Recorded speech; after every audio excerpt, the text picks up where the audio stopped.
So, what will the tone of this episode be?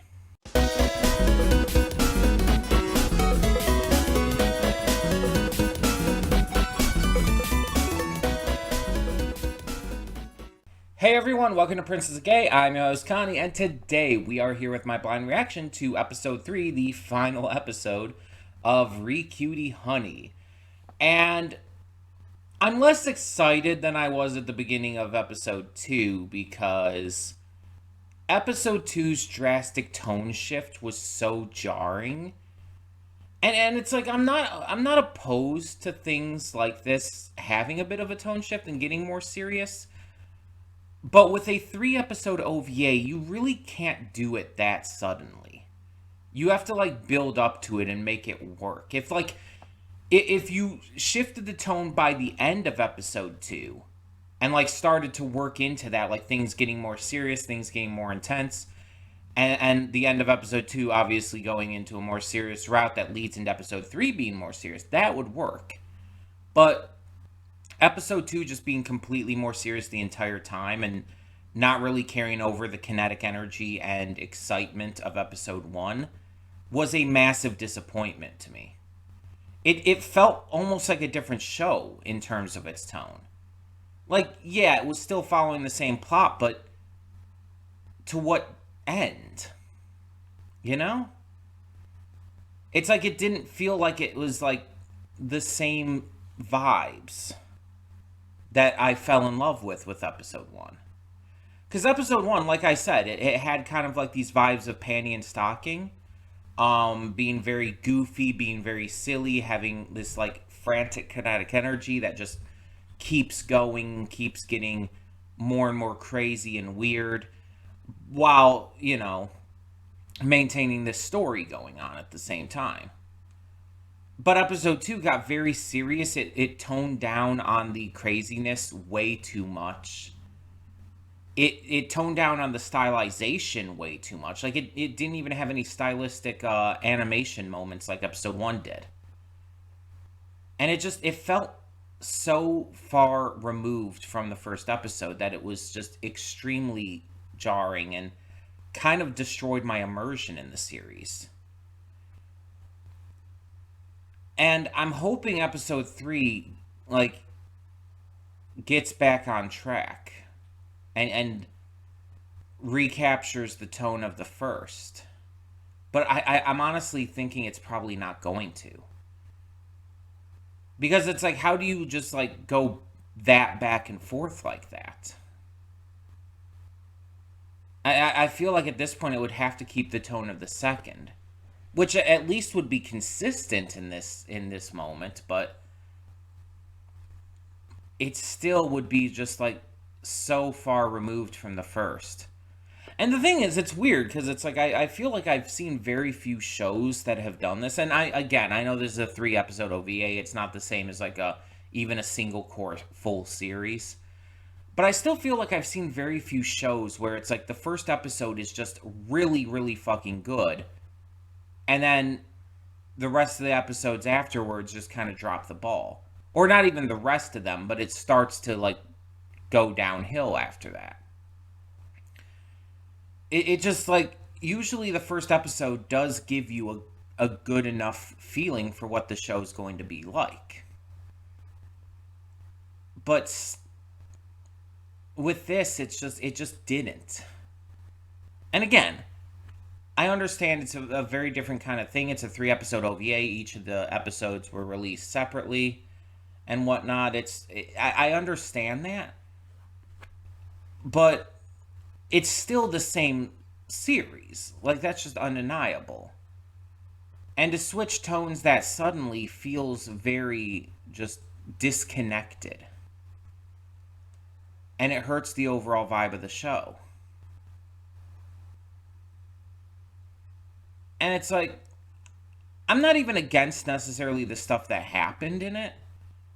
It's all about the specific tone shift. Like, the actual events that happened in the episode are fine. Touching on the 2 members of Panther Claw, seeing their fights and their shit going on. You could have easily made this more goofy still. And you could have easily still led into the moment at the end with Nat and Honey while still being goofy. Like, that absolutely could have still happened. You didn't need to shift the tone for that to work. In fact, shifting the tone almost kind of made it not work. It made it feel like Nat's connection with Honey kind of came out of nowhere. Because it didn't feel like it was naturally as built up to. It feels like it almost feels like it skipped like half of the series when you switch the tone like that. And because you had to you made Nat like kind of like come around to Honey way too quickly because of the tone shift too. And it's just, sometimes this is also an issue with it just being a 3-episode OVA. Because it's like in 3 episodes, there's not enough time to tell a satisfying story, like, while making every character arc and everything work properly. It's like you can tell a satisfying story, but if you're going to do that, you're basically not going to have any real like in-depth character arcs, because in that short amount of time you really can't.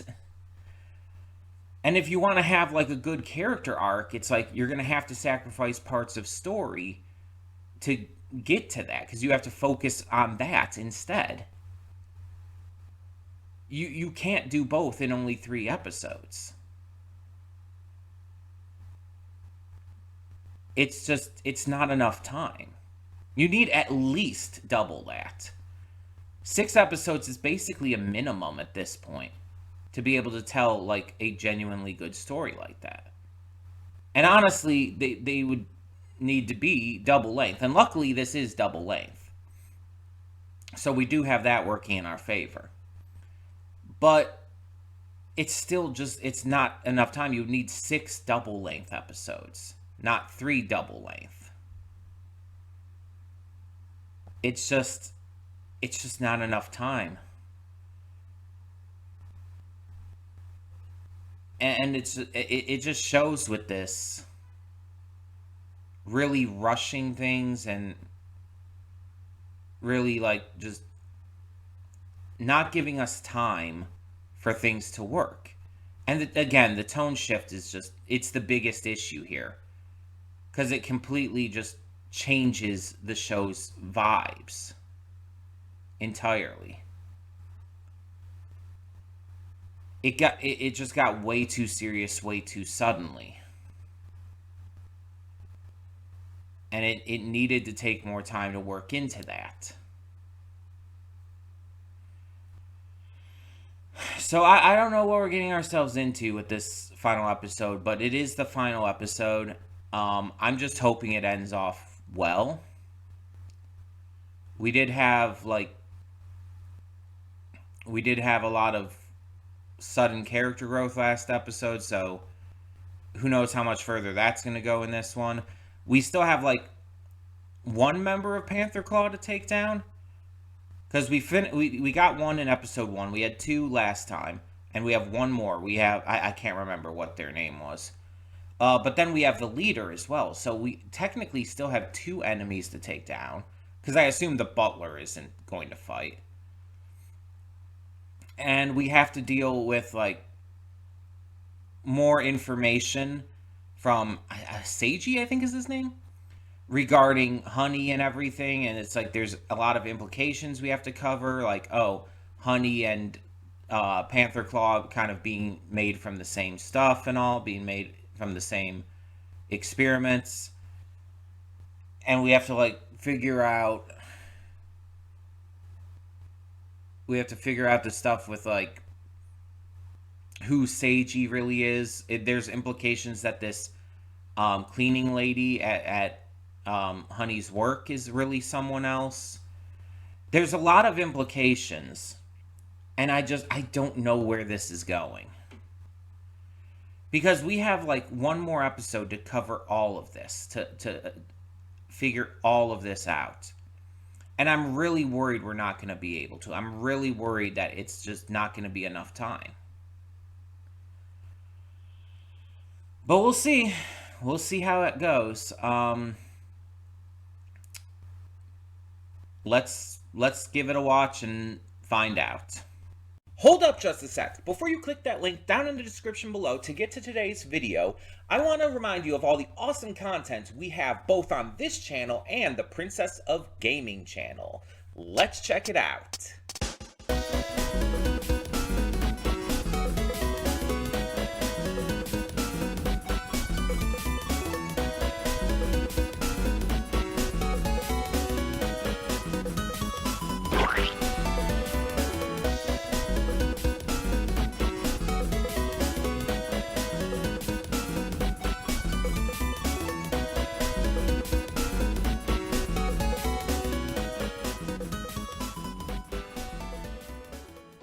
And we are back, and we'll begin with spoilers in 3, 2, 1, now. So, outside of literally one moment in the episode, this definitely kept the more serious tone of episode 2. And in fact, I'd say it's actually a lot more serious. I would say that the tone of this episode was even a drastic step up from episode 2. So, I guess there's a consistency in that, with each episode being more serious than the last. But it still is disappointing because I love the tone of the first episode so much that having it become more serious super suddenly and do it again with episode 3, it kind of lost what I was, like, in love with this series for. At least one of the main things. There's a lot of other aspects to this series that I do love, like how exceptionally gay it is. Because I'm queer. I am, gay myself. I'm something of a gay myself. So it's like, yeah, I love seeing that kind of stuff in media, especially from media around this time. Obviously, it's not the only one from around this time or so. That has, a lot of queerness in it. There's a lot of older anime that does, even if sometimes it's not explicit and more just implied. Here, it's pretty damn explicit. Like, they don't directly say that, like, they love each other or anything, but, like, they fucking kiss after having had a naked cuddle in the last episode. And again, it doesn't explicitly state that they're together in the end, but they're fucking together. No one could rightly see it any other way. Like, Aki and Honey are absolutely, like, fucking married at the end. It's just, it's again, you can't see it any other way. It would be disingenuous to say it's just friendship. And it's not meant to be seen that way. It's very clearly not meant to. I don't know if it's a matter of, like, censorship or whatever at the time to maybe be the reason why they couldn't, like, directly state it. Or if it's just a case of one of those kind of things where not directly stating it is almost, like, more well received, sort of like with Symphogear. Because I was told with Symphogear that the reason they don't directly state it, the reason they don't directly say that they're gay, and, like, say that they're, like, even in a relationship, like with Hibiki and Miku, is because it's, like, it sells better for the fans to have that little bit of, like, shipping culture thrown in. And this is what I was told, keep in mind. So if this is, like, not entirely correct or not exactly right or whatever, this is what I was told.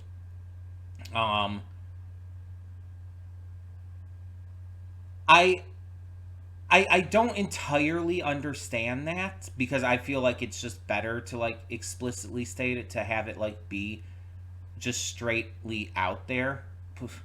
Not straightly, but you know what I mean.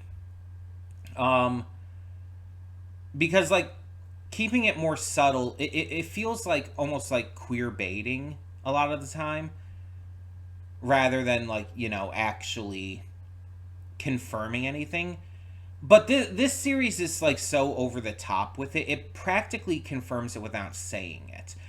Just like Symphogear. It's like it doesn't technically need to say it because it's so fucking obvious that it's just it would almost kind of be redundant to say it. But there's still a part of me that just wants them to, That wants that like direct confirmation. Like, again, it's super fucking obvious. It's practically in your face that Natsuko and Honey are a couple by the end. That it wasn't friendship. Also, not Nat's former partner, absolutely not fucking friendship either. Again, there's very heavy implication that is like barely implication at this point. It's so obvious. It was obvious that her former partner was also her lover, and that now Honey is the same thing. They're using the terms friend and everything again to kind of have that like subtle shipping culture aspect to it. That's how I'm viewing it, at least. Because again, it's just so fucking obvious. I kind of liked Sister Jill's. I know this is weird and some people might disagree with me, but I kind of liked her ideal at the end of wanting to stay true to who she is and not wanting to merge with Honey, which is ironic because she wanted to merge with Honey initially, but she wanted Honey to merge with her rather than the other way around. So it kind of makes sense. It's like she wanted to keep her autonomy, she wanted to keep her sense of self. And she felt like if she merged into Honey, she would lose that, which I can't entirely fault her for that ideology. It's like wanting to to remain yourself and not lose that sense of self is perfectly reasonable. Mind you, again, it's depicted here in a very evil way, but still. Another thing to note that I wanted to point out here is that Nat's outfit at the end, her like I guess former cop outfit, her like tactical vest and everything that she was wearing with like practically nothing underneath was super fucking hot. I had to point that out because I didn't say anything about it during the reaction, I believe. It's just like it works for her on every level and I'm very into it.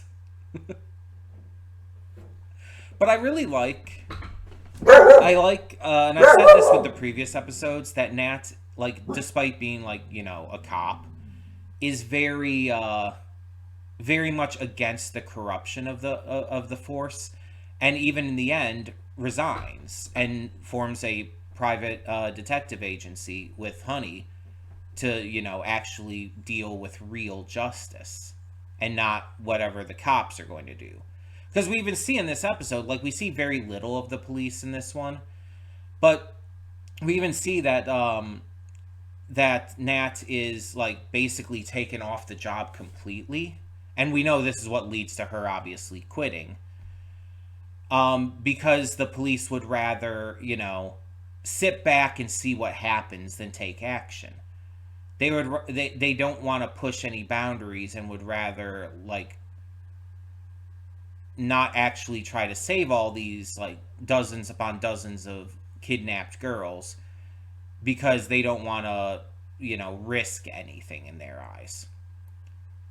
And you get the idea behind what they're saying. It's like they don't want to like put these girls in danger and everything. Sure, fair enough. But the problem is they're already in danger. And Nat understood that. And that's why Nat obviously quit because of this. Because she understood that that this was the wrong move to make given the circumstances. that, like, they had maybe an idea of a point, but given the circumstances, they had to act anyway. Otherwise, these girls could die. And so Nat chose to do the right thing and just straight up quit the force because she saw that they were, not living up to you know, their creed of defending people and helping people. And that's why, in the end, Nat became a PI with Honey, because then they could play by their own rules, basically, and focus entirely on helping people without all the red tape holding them back. Nat is like one of those cop characters in media who is a very, very good cop character because she is so against how the Force does things, to the point of quitting, to the point of leaving the Force because she understands how corrupt and wrong they are. That is how you do a good cop character in media. You see all this media, whether live action shows, movies, animation, whatever, and they try to paint like cops who are following the rule of the law, quote unquote, to the letter. They try to paint cops like that as being, like the good ones and the ones we're supposed to root for. There's all these different, like, again, shows and movies out there that, like, have the main character being a cop you're supposed to root for, and a lot of the times they're, serving a corrupt system and not doing anything about it. The entire idea of, like, oh, I'm going to stay in the system, try to fix it from the inside, it's like, it doesn't work that way. It just doesn't. But instead, Natsuko actively speaks out against it and actively chooses to leave it when she realizes she can't do anything. Because she would rather do what's right than serve a corrupt force any longer. That's how you do it, because that's a portrayal of what a good officer should be and should do. A good officer should leave the force when realizing they're corrupt. But anyway, I could rant about that forever. Seiji in this episode, like, we already kind of discovered he was an agent last time. He felt almost pointless in this episode. Did he not? Like, compared to Aki and I know I keep switching between calling her Nat and Natsuko, and Aki, deal with it. Between her and Honey, it's like he barely did anything. Like, he got Nat up there, but that's about it. She would have found a way otherwise. He really didn't do anything of that much use otherwise, except, I guess, give her the elixir to administer to Honey to save her. It's like he was like the purest definition of a support character here. And the funny thing is, like, they keep mentioning how, like, oh, only Honey can stop Sister Jill and save the day. Bitch, Aki saved the fucking day. Like, and I'm not just saying this because I'm, like, a big Aki fan, though I am. If it wasn't for her, Honey couldn't have done anything to stop Sister Jill. Like, Nat is literally the one who saved the day here. She's literally the one who is, like, truly responsible for the victory. The only thing you can say about Honey's part is that Honey delivered the final blow. Honey was the one who finished it. And yes, that is absolutely the case. But again, she wouldn't have been able to do that if not for Nat. So, Nat is the true hero here.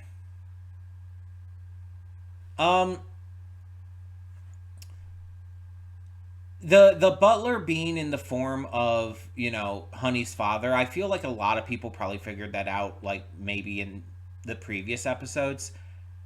I didn't put that together at all. So like that was kind of a bit of a surprise to me.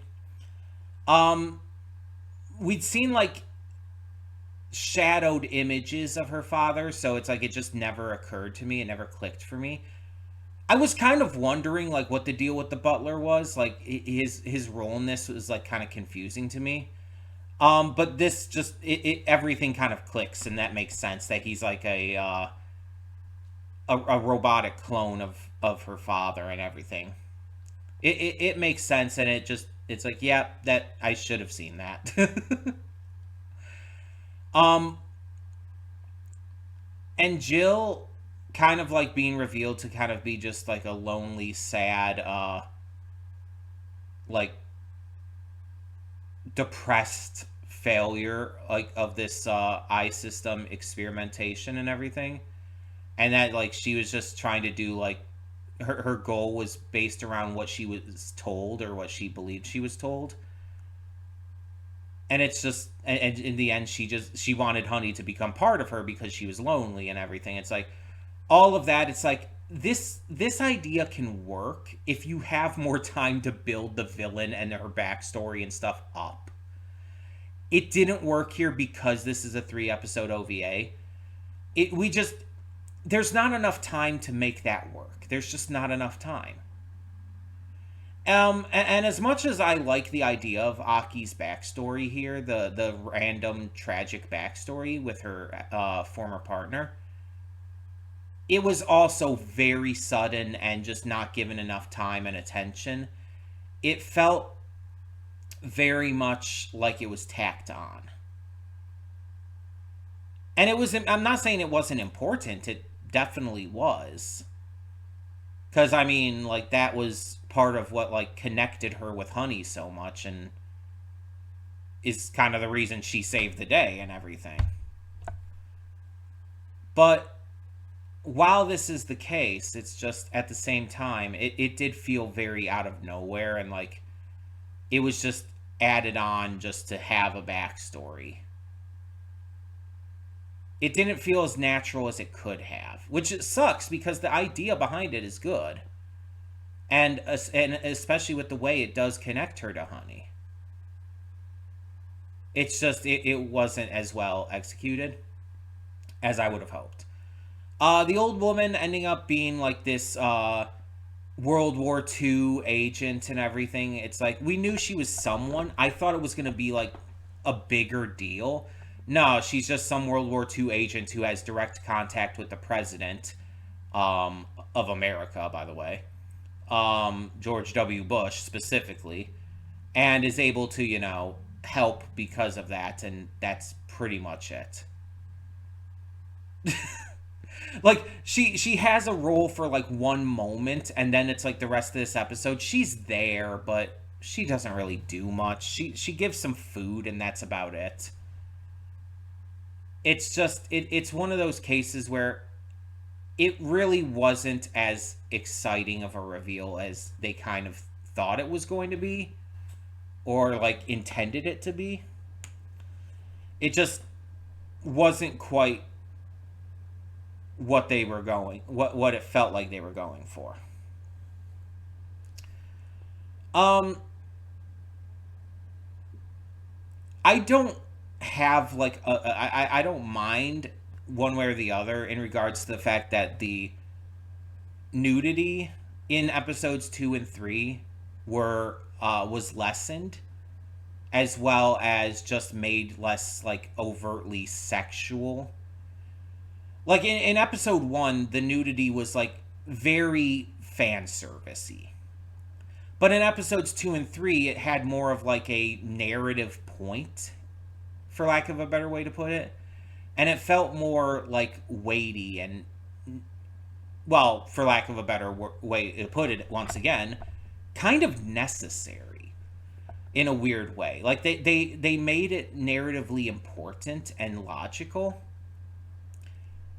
And again, it's just it's one of those things where it's like that is so far removed from what the first episode was doing with it that it is kind of jarring. I don't mind the idea of it, but again, we just needed more episodes. That's what it just kind of comes down to.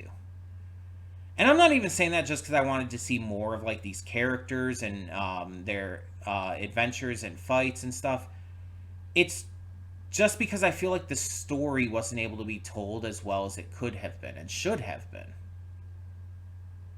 There's so many things that feel rushed, so many things that feel like just thrown in because there's not enough time to like properly set them up and, handle them. And it just feels like a lot of these OVAs suffer because of it. Now, I do know that this OVA is based specifically off a live action movie. I did find that out. Because after finishing this, I did look up a little bit more. This is based off of a live action movie, which in itself is based off of the manga and everything. This follows the story of the live action movie pretty well from what I read. I didn't go into like full details in case I ever do check that out. But there is also other adaptations of the Cutie Honey property that I guess are different than this in various ways. Like there's a 2019 anime, for example, and there's I think one or two other series as well. I don't know how different they are from this one.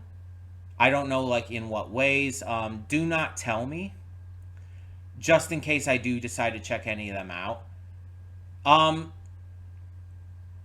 I'm very curious to like know like what kind of other ways this is handled like for the case of a full series. And I wonder like what if it is notably different. I wonder what is the more accurate adaptation of the original manga. Um we might check out like maybe the 2019 series um at some point in the future. Maybe I'll just at least do a first impression of it to see what it's like comparatively. But for now, I think we're gonna leave that for some point in the future. I'm not like obviously gonna get to that anytime right soon, but there's a lot of good for this series. There's a lot of enjoyable stuff. Aki alone is reason to watch this series. Like she's worth it just on her own. She is easily the best character. She is, in my opinion, the most attractive as well. Like I don't give a shit if she's like not even shown nude most of the time, like Honey. It's like I think she's hot. Like there's really no other way to put it. I just think she's hot. It's her personality, the way she carries herself, and how she just looks. I think she's just also very physically attractive. Um, but I also think she's an amazing character. I really just like love what they did with her. Um, I like the music. I like the action, the animation, for especially for its time, is like next level phenomenal. My biggest issues just come down to the pacing, because the pacing is like behind all of my problems. The fact that certain things aren't properly built up to, the issue with uh, things like not being like given proper attention, certain things kind of coming out of nowhere, and of course the tone shifts. The tone shifts are because of the pacing. If it had more episodes, it could pace out the tone shifts and make it work a lot better. So the pacing is really the big issue here. This really needed to be more than 3 episodes. I understand it's like this OVA and they probably had like a certain budget they could do with it, but I feel like this should have at least been 6 episodes. A 6 episode OVA. They might have even been able, they might have even been able to get away with 5, but they needed at least a couple more episodes to develop things, to properly set things up, and honestly, like, give some of these characters more screen time. Seiji needed more screen time. pretty much all the villains needed more screen time. It's just like, it just felt like things could have been better. Um, but the first episode is by far the best, and the third episode would actually say is the second best. I would actually, weirdly enough, the episode that has Nat naked in it, the episode that has my favorite character finally like shed her inhibitions, is my least favorite. And it's because of how drastic the tone shift was at that point. Going from episode 2 to 3, it's like I'm more used to it at this moment. I'm like, I can handle it now because I've experienced it already. So it's not as jarring, and it doesn't like hurt my enjoyment as much at this point. But going from 1 to 2 like broke my immersion and just made me really, really, really like hurt from it. For I keep saying for lack of a better way to say it, but I mean, yeah. It's just like it hurt me to like go from episode 1 to 2 because it was such a drastic change that it's like I was very disappointed by what I was getting after how much I loved the first episode. But again, and honestly, I did like a lot of the stuff that happened in this third episode comparatively. Like I think really in episode 2, the only thing I really liked was the stuff with Nat. I really think they dropped the ball with the villains in episode 2. In this episode, I actually like how they handled the villains. I like the final battles. I like that Sister Jill basically turned into a kaiju. Like that kind of shit's pretty cool. It also wrapped everything up pretty well. Outside of, the issues that just the show being this short has. And yeah, I really liked the fact that Nat was so integral in stopping Sister Jill that she was honestly more important for this than even Honey, in a way of looking at it. And I think that was like a really cool idea because like Honey was obviously integral. Honey was like the key to finishing it. But again, she wouldn't have been able to do that without Nat. So there you have it. And, all the other stuff I've already talked about, so yeah. I